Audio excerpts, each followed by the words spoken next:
Hello everyone, this is EGWwrites, the author and creator and voice of Lady Eilean. This audiobook video is a companion piece to the novel Lady Eilean, which is available to read for free at wattpad.com. You can find this book and a handful of others on my profile. To view that, please visit wattpad.com/EGWwrites. Two quick housekeeping notes before we get started. Number one, this book will contain adult content, so listener discretion is advised. Please use headphones or listen privately. Number two, I live in New York City, and as much as possible, will try to edit around city sounds like sirens, car alarms, shouting, traffic, and etc. But sometimes there is no avoiding it. My apartment is a little too small for a recording booth. Thank you for your patience. Now, grab a cup of coffee or tea, snuggle up, and let's read. Lady Eilean, Chapter 16. A violent storm raged outside. Lightning illuminated the landscape with brief, bright bursts of brilliance. Thunder ricocheted through the battlements and made the castle walls tremble. I sat in my father's study with the windows open. Raindrops crashed through the open window and shattered into a mist on the desk. Fine droplets blew onto my cheeks. It was late, well past midnight. The fire was only a pile of glowing, dancing embers in the hearth. I sat motionless, watching the coals. In my hand, my cheek was bony. I had never considered my father's study a refuge. He'd always been too loud, too commanding. The space held no fond memories. In another life, back when I had food in my belly and laughter in my throat, the room had been used for discipline. But of late, I had been drawn here, hoping inspiration would find me, that it sat tucked away in his ledgers and account books, praying that in the scribbles and scrap papers were the answers I sought. The year had been too rainy and too cold. The crops failed a second time. Every day I cursed myself for my stupidity, my ignorance. If I had shown more gumption as a child, more backbone, Elmsmere would thrive. I could only enable it to fail. 2 years of toil, and I had only succeeded in assisting with mending. My fine silk gowns had long been worn out and cut up to assist in other needs, like washing windows and scouring dishes. Now I wore rough but serviceable homespun wool. Mending and patching up clothing for the castle had become my full-time occupation. Looking down at my threadbare clothes, I was glad there was something I could do to support the people left behind in my charge. But day by day they looked at me with increasingly desperate eyes. Every day there was a line of supplicants in the great hall. They begged for food, for medicine, for help. I couldn't grant a single wish. There was no money, no men, no surplus. The servants helped as much as they could, spared as much as we were able, but it was obvious that we were in dire straits.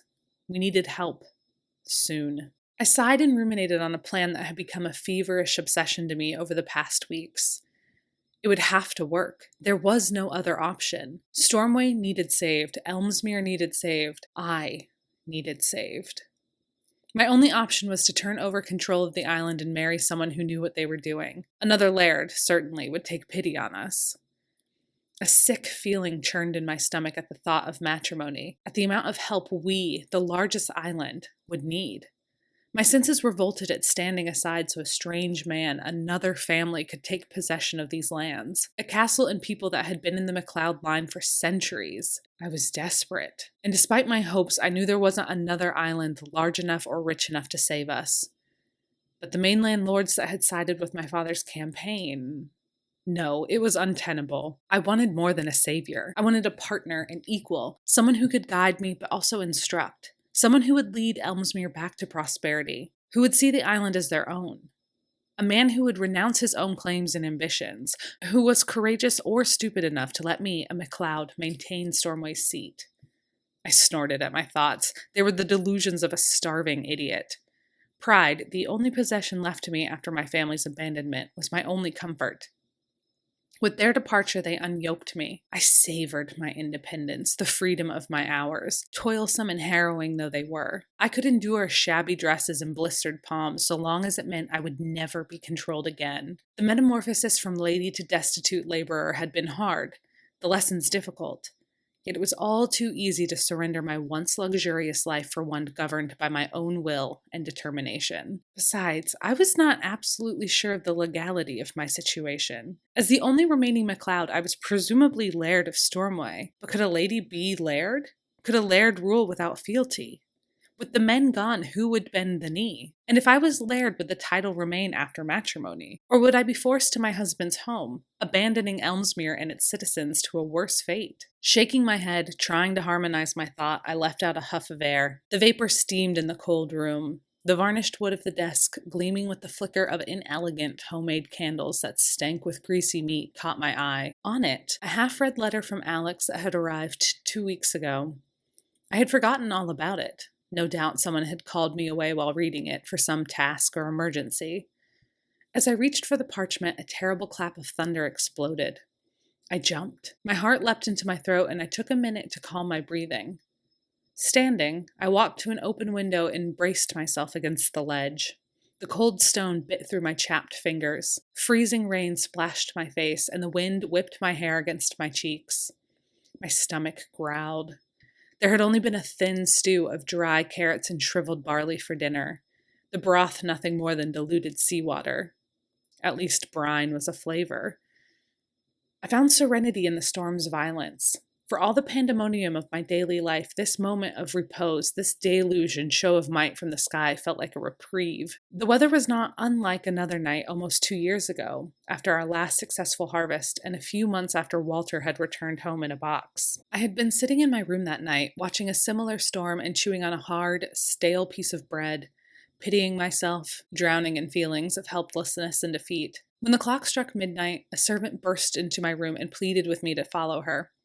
"What's going on?" I asked, frowning at the interruption. It had been a long day and far past the time anyone might need me. "It's Lady MacLeod," the girl panted, her face red.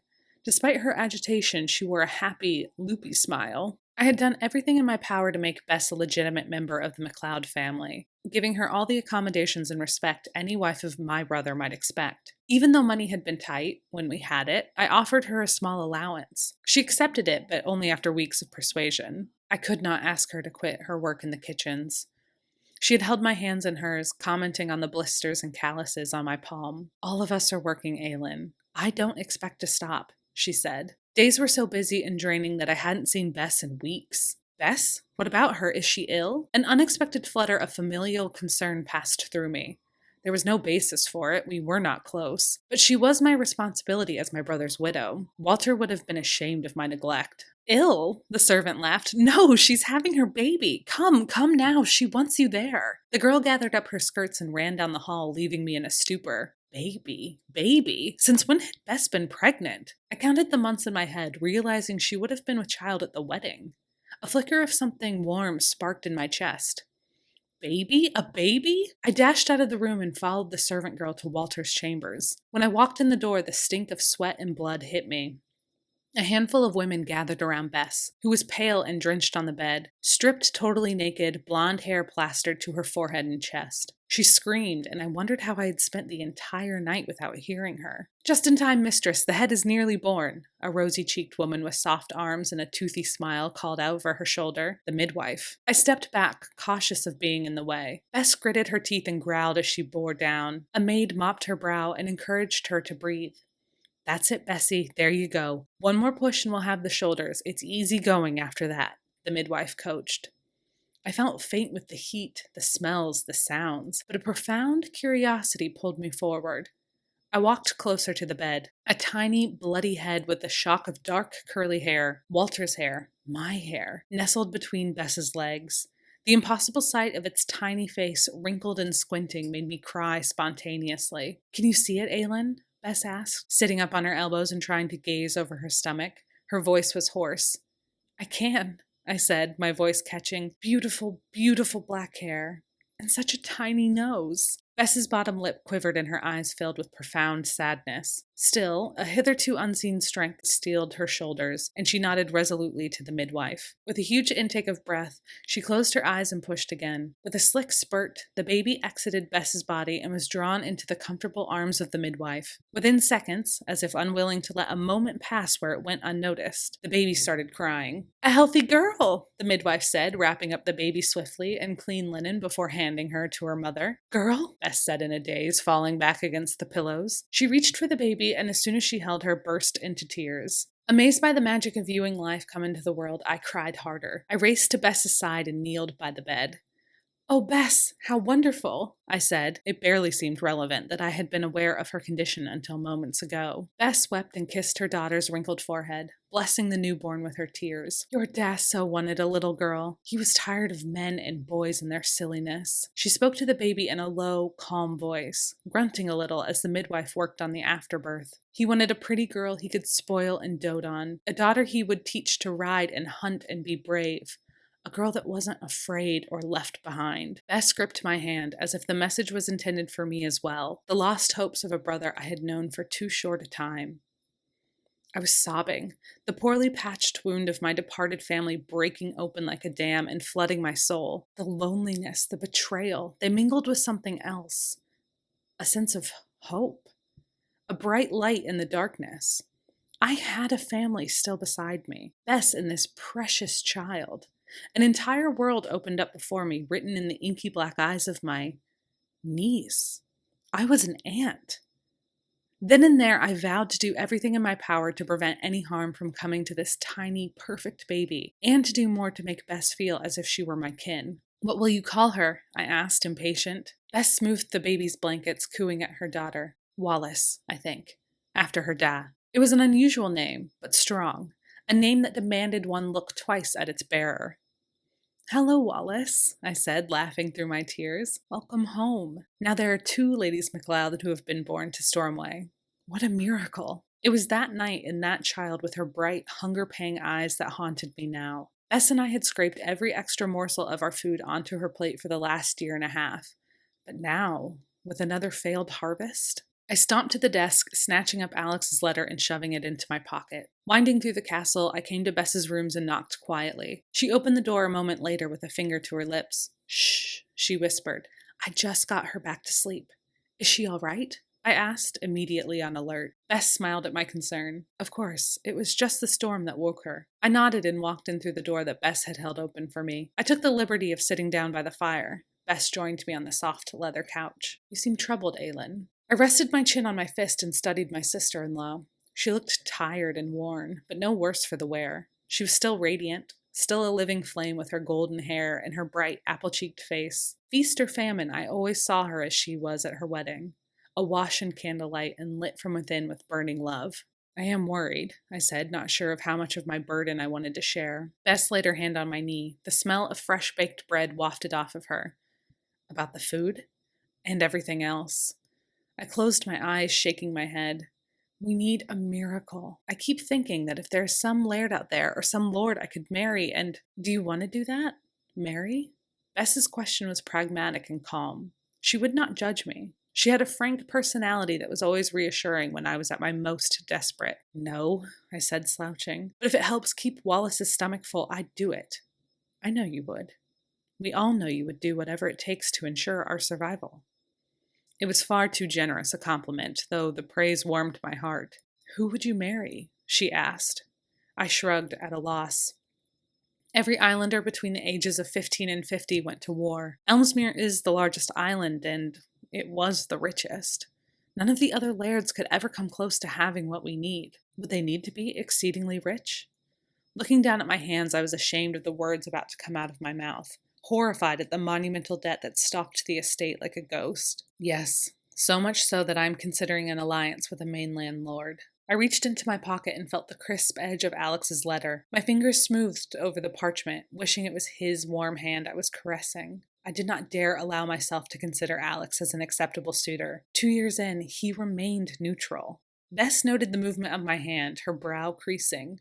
She might not have known what I had in my pocket or the unspoken desires of my heart, but my haphazard plan for matrimony said enough. Don't do it. Not unless it's worth it, Beth said with a frown. If you love a man, fine, but don't sell yourself, your land, your family's legacy, all for the sake of a few coins and sacks of grain. Her judgment was a relief, to be absolved of the sin of not wanting to throw away my life to a stranger. I let out a half-suppressed sob. We will survive this. I know we will, Bess said. Her intensity dared me to believe her conviction. I nodded, wishing I could believe her. I knew we were doomed. Of course we will. I agreed with a confidence I did not feel. Thank you, Bess. I feel much better. My sister-in-law laughed. No, you don't. I can tell. She checked her amusement, turning her head to listen for a cry from the other room. When it was clear there was no threat of Wallace waking, Bess looked back at me. Try to get some sleep, Eilean. You're no good to any of us if you're exhausted. As you command, I said thickly. Leaning forward, I kissed her cheek, wishing her a good night. When I arrived back in my rooms, I pulled Alex's letter from my pocket and read it fully.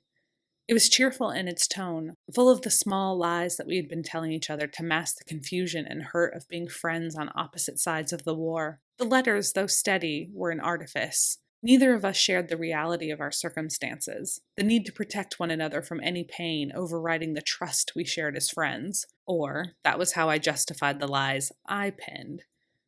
Perhaps it was time to tell the truth. Before I could second-guess myself, I sat down at my desk and pulled 2 new pieces of paper from the drawer. I had ripped them from the back of an old book earlier in the week. I dipped my pen in a pot of homemade blackberry ink. We hadn't had real ink in months.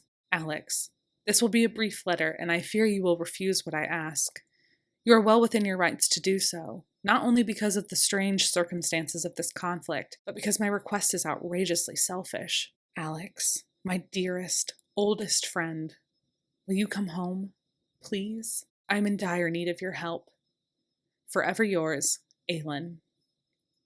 Then, on the other page, I composed a similar plea to my parents. I had sent monthly reports since they left, but had never received a single note in return. Father, Mother, we are dying here. I fear we will not survive the winter. Can you spare some men to help us with planting and harvesting? The crop has failed twice. I would not ask, but the need is great. Are there no soldiers you could return to Elmsmere? Obediently, your daughter. Thank you so much for listening today. I hope you enjoyed the story. Subscribe to this channel and click the notification bell to be alerted when new chapters are updated. You can also follow me on Wattpad or Twitter at EGWwrites, where I will also share updates. As always, thank you for being a part of Eilean's journey. We are very glad that you're here. Until next time.